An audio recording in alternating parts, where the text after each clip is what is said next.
This week, a leading judge said that the UK can no longer ignore calls to pay reparations for our role in the transatlantic slave trade, and estimates that the UK owes £18.8 trillion. The family of former Prime Minister William Gladstone travelled to Guyana to apologise and pay reparations for their ancestors' role in the transatlantic slave trade. But now they're being called to pay reparations to Jamaica as well. But do we have a moral obligation to pay for the sins of our ancestors? Now it's time for the duel.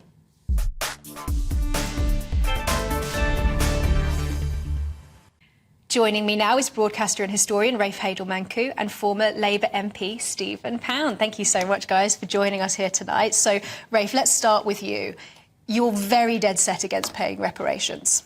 Yes, absolutely. I mean, look, at the end of the day, none of these arguments are actually about slavery. They're about undermining the West, Britain, America, and the West. If it were really about seeking equitable distribution of reparations, we would see calls made not just to Britain and to America, but we'd also have calls made to Nigeria, to Benin, to West Africa, because we have to remember the vast majority of slaves were actually kept in bondage in Africa. There were more slaves held by other Africans in Africa than were ever transported across the Atlantic. We never hear about that. And of course, if this was really about slavery, I would have more time for the argument if those calling for reparations were equally vocal about the fact that 7 in every 1,000 Africans alive today is a slave. Which is more people, than in America. Pakistan is the global centre of slavery. Now, our Mayor of London, Sadiq Khan, wants to build a museum of slavery in London, but he went on an official visit to Pakistan. Not once did he mention the issue of slavery there. And I think that speaks volumes. This is all about an ulterior motive, which is to undermine the West. I don't entirely agree with that. I mean, as I said, behind every great fortune is a great crime. And I think that the idea that you can somehow visit the sins of the fathers on the great-great-great-great-grandchildren is farcical. It's puerile, it's ridiculous, risible. However, there are people like Richard Drax, who has his family got a huge amount of money from slave-run sugar plantations in Jamaica, who now owns, today, a vast empire in Jamaica called the Drax Estate. And I think if you are someone who is currently reaping the benefit of something which was actually built, you know, they used to say about Bristol, every brick of this city is cemented with a black man's blood, you know, and you can see how it becomes an emotional issue. So I think if you today, and I think Dora Trevelyan, her family were slavers, and she's actually paid reparations through the family trust. So if you're getting benefit today, I think maybe there's a moral case, not a legal one, but a moral case.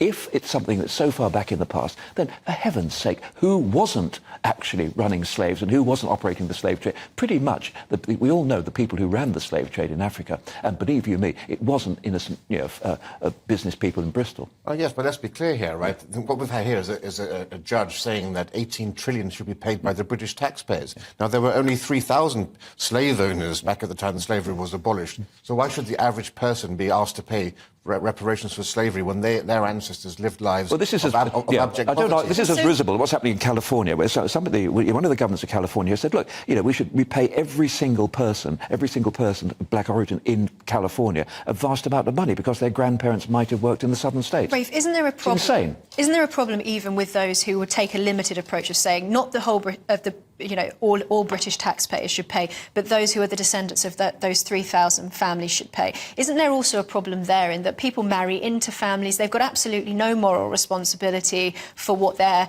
ancestors did? So much time has passed that to say that they are financially benefiting, that, you know, even if you could prove that they were, as Stephen says, financially benefiting in the present, would you still say that there was no moral obligation to pay? Oh, look, as Stephen said, if we were discussing this in 1807 or in 1833, when the British Empire became the first empire to abolish slavery and to put an end to the slave trade, I would absolutely be in favour of reparations, as I would have been in favour of reparations for Jews after the Holocaust, because people were alive today. But we're talking about 6 or 7 generations. So whilst slavery was, of course, horrific, the lives of the descendants of slaves in the Caribbean and in Britain and America today are far better than if their ancestors had never left African, and that's a very controversial thing to say. But the GDP of all the countries in the Caribbean is 10 times higher than in West Africa, and the life expectancy is 10 to 15 years higher. In Benin, it's 60. In Trinidad, it's 74 years of age. No one has ever been able to actually demonstrate to me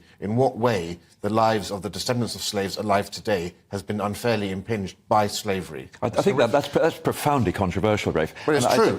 Hang on a second. So the British, just very quickly, so the British, you're saying the British abolished slavery before any other country. I'm hearing in my ear that Norway... The British Empire. The British Empire. Empire, was the first major... Some of the Scandinavian countries did it before. But don't forget, huge amounts of reparations were paid, but they were paid to the slavers. When the Emancipation Act came through, the slavers themselves received huge reparations to the British government. But the point about West Africa... Stephen, would you not say that was necessary to expedite? Well, it's the abolition of slavery. That it wouldn't have been possible. It wouldn't have been possible otherwise. The Royal Navy, or it would have taken longer. The Royal Navy abolished slavery. The Royal Navy, the West Africa Patrol, actually went down, and they were the ones who did it. And they obeyed the rule of Parliament. So I don't think that's necessarily an argument. But I think that what actually profoundly worries me about this is we'll never know in the West African. And Rafe makes a powerful, well-argued point. But how can we ever know what those countries would have been like? The Ashanti, the kingdoms of Benin. Oh well, we do know. If Liberia and Ethiopia were colonized. Liberia didn't come about till 1870, but I mean, we talk about if all the young men hadn't been plucked and taken to the plantations in Brazil or in the southern states, we can't tell. Those countries could have bloomed. Because Europeans never actually began to have their empire in Africa until the 19th century. Slaves were being purchased from the coast, and after hundreds, if not thousands of years, there had been no great rapid advances in technology and developments there. So the idea that just in the last 200 years there would have been a surge in Africa...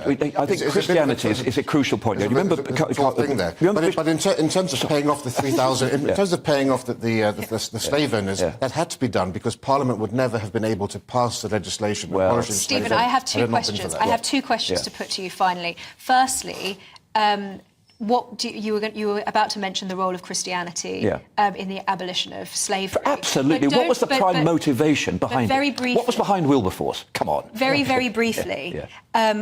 One of the arguments is that, as we've just seen, Jamaica is now asking for further reparations. So you can see how the claims and the demands that people can make could escalate. Sure. What do you say to those who say, well, and yes, there is a bit tongue-in-cheek about this, those who would say, well, we should get some compensation from Turkey or from Morocco or from anybody who was involved in the Somalia, slave trade. Mauritania. Don't forget, slavery was legal in Mauritania until 15 years ago. It's a very, very recent phenomenon. Look, I always think of Desmond Tutu's famous comment as, when the white man came to our continent, we had the land and he had the Bible, and we fell to our knees and prayed. And when we stood up again, we had the Bible and he had the land. So it was a pretty brutal system, but I think Christianity was the driving force behind the emancipation of the slaves. 100% agreement. Can we end the duel on that point? Can we agree? Agreement. We've ended the duel on agreement, and the agreement is that Christianity played a role in the abolition of slave trade. So what could possibly be more common sense than that?